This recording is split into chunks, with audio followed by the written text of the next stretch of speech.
حکوومەتی هەرێمی کوردستان دەیەوێت ئەو 1,200,000 فەرمانبەر موچەخۆرێکەوە خانە نشینە دەستەبەری کۆمەڵایەتیە فەرمانبەرە بواری سلکی عسکەریە ئەمنیە پێشمەرگەیە دەیەوێت ئەوانە وەکو کۆیلە مامەڵەیان لەگەڵ بکات هەر لە ژێر ڕچێفی حیزب دابن بۆیە داوا دەکاتکەوە پارەکە ڕاستەوخۆ لەلایەن عێراقەوە بێت بۆ حکوومەتی هەرێم ئەو بێت تەوزیعیکە بەڵام بڕیاری دادگای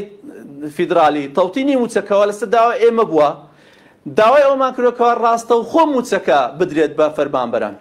ئەوەیە هەموو شەڕەکە بەڕاستی شەڕی ئیرادەیە ئێمە دەمانەوێت ئەو 1,200,000 موچەخۆرە بە پێشمەرگە و بە ئاسایش و بە مەدەنی و بە خانە نشین و بە پیر و پەکەوت و هەمویان بە هاوکاری کۆمەڵایەتەکە هەمووی لەژێر ڕچێفی حیزب دەربین و ئازاد بن بۆ خۆیان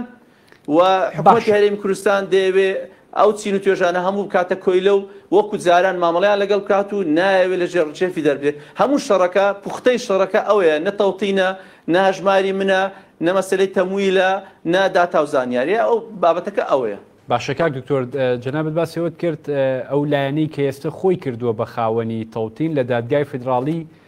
دژی پرۆسەی تەوتین بووە مەبەستان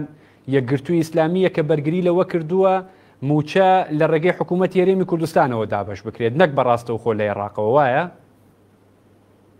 زۆر ڕاستە ئەوە بۆ یەکەم جارە ئاشکرای دەکەم بەداخەوە ینی ناچاریان کردین لەبەرەوەی شتی ناڕاست بڵاو دەکەنەوە و خۆیان کردە خاوەنی شتێکەوە ئەسڵەن دژی بوونە لە بنەڕەتدا هەر دژی بوونە ئەوە ڤیددیۆیان هەیە نووسراویان هەیە تەنانەت بەس داوا بکەنکەوە ئەوان لە دادگای فیدرالی داوای چیان کردووە زۆر واضح حەدەڕێ لە کێشە سیاسیەکان دەربکرێ و موچەکە دابین بکرێ و لە ناو دادگاش باسی ئەوە کراوە تەنانەت ڤیددیۆشیان هەیە پارێزەرەکەشیان هەیەی ئێمە داوامان کردووە ئەو بڕە موچەی کەوا چەند بۆ فەرمانبەرانی هەرێمی کوردستان دانراوە بدرێتە حکوومەتی هەرێمی کوردستان و حکوومەتی هەرێمی کوردستان تەوزیعی بکە ئێمە بەڕاستی ئەو کاتی دەمانزانی ئەوە چارەسەر نییە ئەوە بەردەوامبوونی کێشەکانەوە بالعکس و کێشەکان بە شێوەیەکی ینی بە شێوەیەکی قەزایی تەقنین دەکرێت و دەکرێتە سەر بە شێوەیەکی قانونی کێشەکان دادەندرێت ئەو کاتی ئێمە ئەگەر پێمان وابیکەوە نایاسەی دەڵن کاکەوە بڕیاری دادگای فیدرالیە خۆتان داواتان کردووە موچەی فەرمانبەرانی هەرێمی کوردستان بدرێتە حکوومەتی هەرێم و حکوومەتی هەرێم بیداتە موچەخۆران ئێستا لەسەرمان دەبوو قەزیەشی زۆر گەورە و بە ئارەزوی خۆی حکوومەتی هەرێمی کوردستان ئێستا بۆ موقفی حکوومەتی هەرێمی کوردستان زەعیفە و حکوومەتی عێراقیش موقفی زەعیفە بەڕاستی چونکە ناچارە تەوتین ئەنجام دەن ناچار هەردوو لا ناچارن لەبەرەوەی بڕیاری دادگای فیدرالی زۆر بە وازحی باسی تەوتینی کردووە بەداخەوە ئەوان لایەنێکی ئیسلامینە ئیماندارن نەدەبا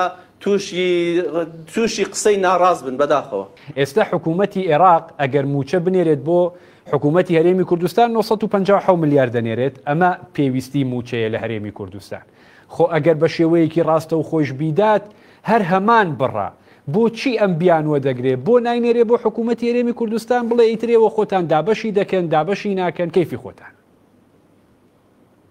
چۆن دەبیەوە کاتە کێشەکە چارەسەر نەبوو خۆتان دابەشی دەکەیان دابەشی ناکەن ئەخرە کاتە بەرپرسیارەتەکە بە تەنها لە ئاستۆی حکوومەتی هەرێمی کوردستاندا دەبێت ئێجا حکوومەتی هەرێمی کوردستان بەرپرسیارەتی زۆر گەورەشی لەسەر شان بووە و مانجی 12 حکوومەتی عێراق نردێتی تەسلیمی نەکردووە نەیداتە موچەخۆران یعنی بەڕاستی حکوومەتی هەرێمی کوردستان هیچی ئەوەی نییە نەمتمانەی پێ بکەیت نەبە پرسیارەتی و من ناو دادگای فیدرالیش باسم کردوەوە ئێمە بە هیچ شێوەیەک متمانەمان بە حکوومەتی هەرێمی کوردستان نییە و لەسەر ئەو ساسەش داوای تەوتینمان کردو ڕاستەوخۆ موچە بۆ فەرمانبەران بێ کەواتە کێشەکە چارەسەر ناکرێت لە هەڵمەتی هەڵبژاردن کۆمەڵ خەڵکێکیان تاعین کردووە و پزیشکە تازە تەخەرجی کردووە پزیشکە زاین بەچی تاعینیان کردووە بە حیمایەی بەرپرسێک تاعینیان کردووە باش ئەو پزیشکە بۆ کەرامەتی خۆی قبولی کردو ئەو شەهادە بەرزەی هەیە بێت بە حیمایە بەرپرسێک تاعین بکرێت لە ڕێگەی حیزبەوە بۆ ناو حکوومەت وەزیری دارایی خۆی تەسریحی هەیە لە تەلەڤیزیۆن لە ڕوودا و دەڵێ ئێمە بە داهاتی ناوخۆونەوە دەتوانین موچە بدەینە موچەخۆرانمان ئێ باشە چەند ساڵە بۆ نایدەن یعنی دیارە وازحە یانەوێت ژیاتی میلەت دەکەن نایدەن یانەوەی بۆ خۆیان دەیدزن نایدەن من قەت نەمگوتووە هەژماری من و تەوتین لە یەک نزیکن یان یەکن قەت نەمگوتووە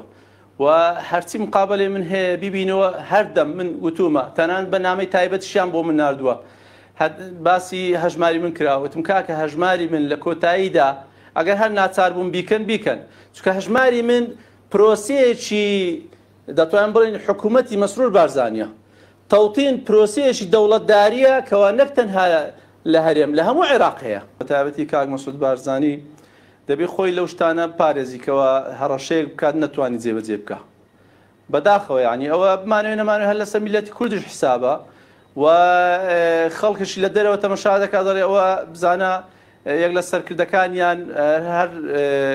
هەڕەشە دەکات و گوڕەشە دەکات و قسە دەکات و وا دەکەین وا دەکەین بەڵام لە ئەنجامیشدا هیچ ناکەن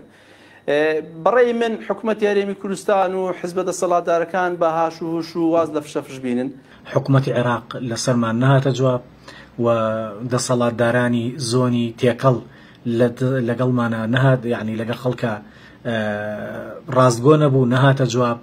و بەناو معارەزەی ئەم منتیقەیەش